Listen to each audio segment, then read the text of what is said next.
Your body is constantly sending you signals: a minor headache, a wave of unusual tiredness, shortness of breath. Most of the time, you barely even notice them. Many of these signals are harmless, simple reactions to a bad night's sleep, a stressful day, or intense exercise. But occasionally, your body is actively telling you that a system needs immediate attention, and our default reaction is to ignore the warning.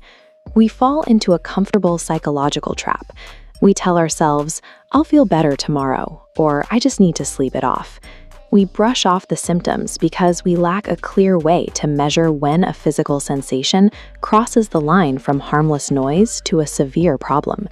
Your body doesn't come with a warning light on the dashboard.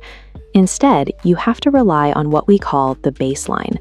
This is your body's normal state of operation, how your breathing, energy, and vision usually feel on an average day. Understanding your personal, everyday baseline is your best diagnostic filter.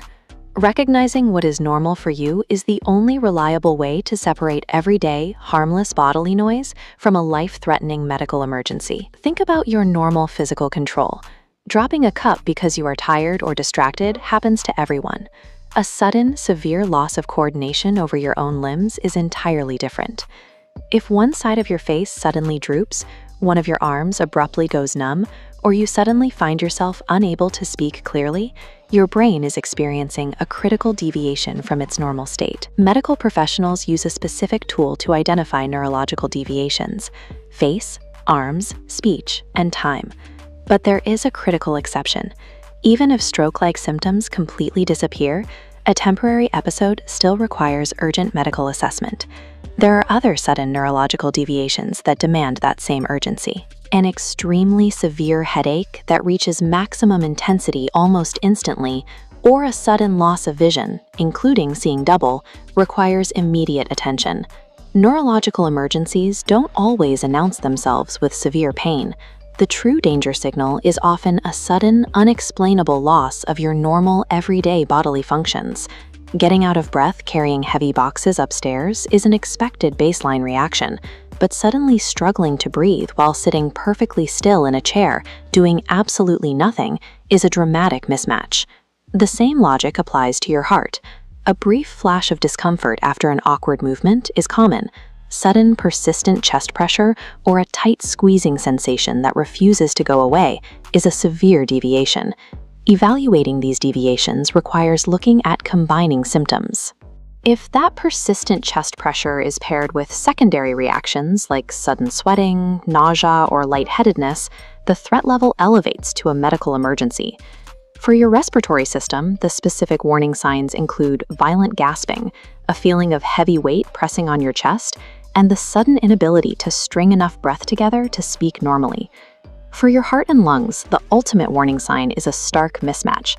When your physical exertion is low, but your body's struggling response is high, you have crossed the line from harmless noise to a critical signal. Some dangerous deviations don't happen suddenly. They are quiet, persistent changes that gradually drift away from your normal baseline over time. These indicators include unexplained weight loss, a cough that keeps returning, fatigue that doesn't improve with rest, and consistent changes in bowel habits. An isolated symptom might not mean much, but a line of symptoms steadily trending upward over time is entirely different. Evaluate a persistent pattern by asking, when did this start? Is it actively getting worse? Is it happening repeatedly? A warning sign does not have to be sudden or violent to be valid. A persistent, worsening change in your body is a clear instruction to seek professional medical evaluation. Recognizing these deviations from your normal baseline is critical, but using those deviations to try and diagnose yourself on the internet is a dangerous trap. The flaw in internet self-diagnosis is simple. A single physical sensation can easily be attributed to dozens of completely different, confusing medical causes. You do not need to possess a medical degree to protect yourself. You simply need to become the foremost expert on your own normal baseline. Your body doesn't always shout. Sometimes it whispers. Taking those signals seriously, acknowledging a small, unusual change, is not an act of panic or hypochondria. It is taking responsibility for your own health. The process is straightforward. Listen to your body. Know you're normal and act decisively when sudden changes occur.